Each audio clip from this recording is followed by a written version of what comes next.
خبز ميني برجر سائله ما كتختمرش بزاف، دغيا كتوجد، ما كتبقاوش تشكلوا العجينه. صراحه اكثر من رائعه. ايضا غندير معكم حشوه ديال الدجاج صحيه بلا قلي، كتجي زوينه بزاف. وفي المقادير غادي نحتاج 260 ملل ديال الحليب الدافئ، غادي نخوي منه شويه هكا في الاناء اللي غادي نعجن فيه، وغادي نخلي واحد شويه هو اللي غادي نخلط فيه الخميره. هاد الطريقه هذه كتخلي لنا العجينه كتخمر دغيا، يعني الخميره كنخليوها تفاعل بوحدها، ما كنخلطوهاش من الاول مع الملحه. كنضيف ملعقه كبيره ديال الخميره الفوريه او خميره الخبز وملعقه كبيره ديال السكر، كنخلطهم وكنخليهم كيتفاعلوا. كنضيف شويه ديال الملح على الحليب، ثلث كأس ديال الزيت. وبالنسبه للمقادير غادي نخليهم لكم بالغرام في صندوق الوصف. اذا كنخلط المكونات السائله مع بعضياتهم، وكنبدا نضيف الدقيق بشويه بشويه. بالنسبه لكميه الدقيق فكتستعملوا هكا من 350 حتى ل 400 غرام ديال الدقيق. المهم ما كتوصلوش 400 غرام ديال الدقيق، لان العجينه ديالنا خاصها تجي هكا خفيفه، يعني تكون مازال كتلصق في اليدين، ما تكونش قاصحه. المهم انا غادي نوريكم القوام. هنايا خليتها هكا شويه قاصحه لان مازال غادي نضيف الخميره. الا لاحظتوا الخميره تفاعلت وطلعت، هذه هي العلامه على ان الخميره مزيانه وكتخمر. كنخوي الخليط هكا على العجينه وكنخلط. الا لاحظتوا دابا العجينه ولات خفيفه، كنعاود هكا شويه ديال الدقيق باش نوصل للقوام المناسب. كما قلت لكم القوام خصو يبقى بهذا الشكل هذا، يعني خفف من العجينه ديال السفنج. هانتوما غتشوفوا معايا القوام ما كندلكها ما والو، يعني كنخلطها بيدي. انا استعملت يدي هكا باش كنعرف القوام المناسب، كنخلطها مزيان. هذا هو القوام ديالها، يعني كتكون مازال كتلصق، يعني ما يمكنناش نشكلوها بيدنا. هذا هو السر، ان العجينه كتجينا خفيفه وكتجي صراحه زوينه بزاف وهكا مفشفشه. هذا هو القوام كما كتشوفوا معايا. ومباشره بلا ما كنخليها تخمر كنديرها هكا في واحد البوش، ولا يمكن لكم ديروها في بلاستيكه، غير هكا شي حاجه اللي تعاوننا اننا نحطوا العجينه في المول. كندهن هكا المول ديال الكاب كيك، كندهنوه بالزيت، يمكن لكم دهنوه بالزبده ولا بالزيت، المهم راه ما كيلصقوش. كندهنو هكا مزيان بالزيت، وكنبدا نخوي العجين ديالي في المول. كنحاول هكا نديرهم قد بعضياتهم، وراه كيطلعوا هاد الخبيزات. غير ديروا غير شويه، هانتوما غتشوفوا معايا شحال غادي ندير.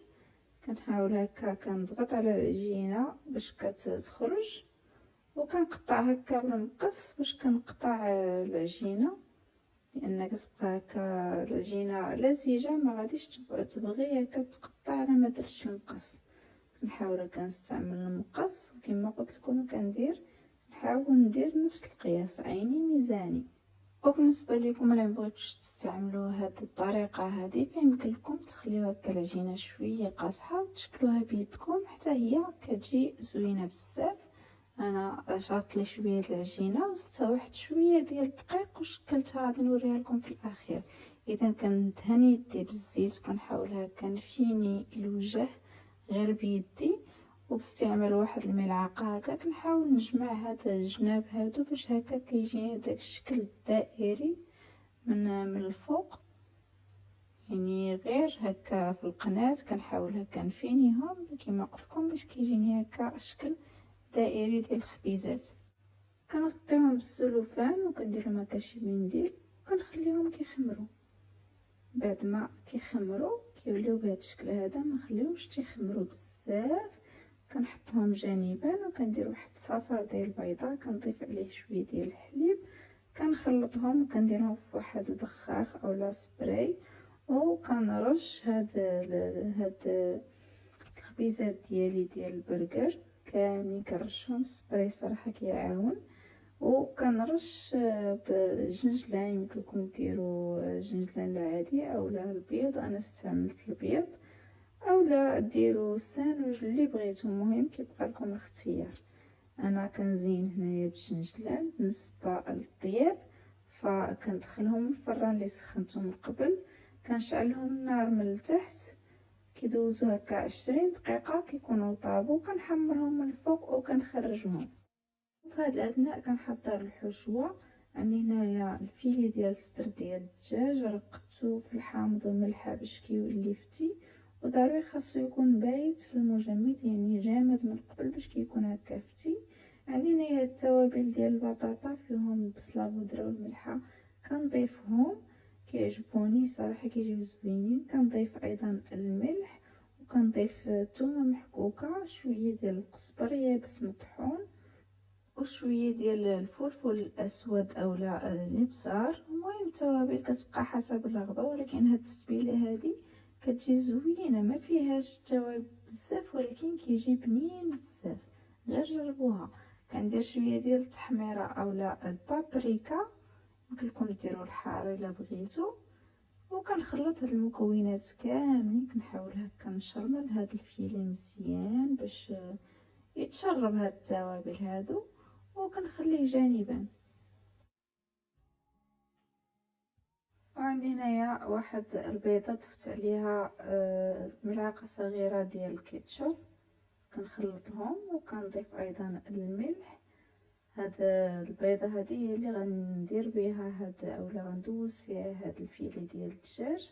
عندي شويه ديال الشابلور كنضيف عليها نفس العطريه اللي درت للدجاج، يعني الابزار، القزبريه والمطحون والتحميره، ما كنديرلاش الملحه. وكندوز هكا الفيلي في شويه ديال الدقيق، كندوزو في البيض وكندوزو في الشابلور. صراحه كيجي مقرمل بزاف، يمكن لكم تقليوه. انا غادي نديرو في الفران، كيعجبني نطيب في الفران احسن من المقلي، لان ما كيستهلكش زيت بزاف وكيجي هكا صحي على المقلي. اذا كنستفهم في الطاوه وكندهنهم بالزيت، يعني دهنه خفيفه ديال الزيت، يمكن لكم ديروا زيت الروميه او البلديه. كندهنهم من فوق ومن التحت وكندخلهم الفران. بالنسبه لهاد الصدر هذا فباش يجيكم فتي ضروري الفران تكون سخونه مزيان من قبل، يعني تسخنوها مزيان وتكون النار مجهده. كنشعلهم الفوق والتحت في نفس الوقت، الا ما كانش عندكم فكتشعلوهم لتحت وكتبقاو هكا كتقلبوهم، وكيطيبوا في المده ديال ربع ساعه. يعني الا كانت النار مجهده والفران سخونه من قبل كما قلت لكم، وباش يجيكم فتي وما يجيش ناشف ضروري تكون الحراره عاليه. اذا بعد ما كيطيبوا لي برجر ديالي كما كتشوفوا دغيا كيتحيدوا من لي مول، يعني ما تحتاجوش انكم ديروا معهم شي مجهود. فقط الا كان عندكم البيض لاصق في الجناب كيخليوهم هكا يلصقوا واحد شويه، غير حاولوا معاهم. انا هنايا بالنسبه لي استعملت البخاخ فما كيتلصقوش. وبالنسبه للعجينه اللي شاطت لي كما قلت لكم زدت شويه ديال الدقيق وشكلتها هكا على شكل دي برجر كبار، حتى هما كيجيو زوينين بزاف. شوفوا الفرق بيناتهم، اللي جاو سائلين وطابوا في المول كيجيو عاليين شويه، وهادو كيجيو هكا بحال شي خبيزات. صراحه بجوج كيجيو زوينين. المهم يبقى لكم الاختيار. وبالنسبه للعجينه فهي كتجي خطيره صراحه، كيجيو مهويين ورطبين واعرين. انا غادي نوريكم ملي نفتحهم. وهنايا ملي كيطيب الدجاج ديالي كيولي بهذا الشكل. شوفوا القرمشه صراحه كيجي مقرمش وكيجي طايب، يعني ما تخافوش منه، وكيجي ايضا فتي. اذا بالنسبه لي برجر ديالي فكنغطيهم ملي كيكونوا سخونين باش هكا ما كينشفوش بزاف، وكندوز باش نقطعهم. ضروري تخليهم حتى يبردوا عاد تقطعوهم باش ما كيتعجنولكمش من الداخل وكتجيكم هكا تقطيعه مزيانه. نوريكم كيفاش كيجيو من الداخل. شوف كيفاش كيجيو مهويين، لان العجينه ديالهم كتكون خفيفه. كذلك هاد الكبار حتى هما كيجيو زوينين بزاف. شوفوا معايا كيجيو فتيين. اذا نقطع الخبيزات ديالي كاملين، وقبل ما نمونطي هاد البرجر هذا غادي نصايب الحشوه اللي غادي ندير فيها شويه ديال الثومه محكوكه. شويه ديال المايونيز وشويه ديال العسل. بالنسبه للكميه حسب الرغبه، غير العسل ما تكثروش بزاف باش ما يجيكمش هادشي حلو. كنخلط لاصوص وكندوز باش نعمر لي برغر ديالي. كندير لاصوص هي الاولى، كندير مطيشه، كندير الخس وكندير الدجاج وكندير الفرomاج وكنسدها هكا بواحد الكيوردون، ولا يمكنلكم تخليوهم غير هكاك. صراحه كيجي زوين بزاف وبنين. بالنسبه لهاد الخبيزات يمكن لكم هكا دهنوا المقله بالزبده وتحاولوا هكا دوزوهم في المقله كما كيديروا يعني في المحلات اولا في المطاعم، اولا كديروا غير هكا يعني شكل منزلي. هنا غادي نوريكم البرجر الكبير كيفاش كيجي. صراحه كيجي زوين بزاف، كيجي رطب، وحتى الدجاج كيجي رطب، يعني العضه كتجي ساهله فيه. صراحه كيجي زوين بزاف وبنين، غير جربوه، انا متاكده غادي تشكروني عليه وغادي يولي معتمد عندكم.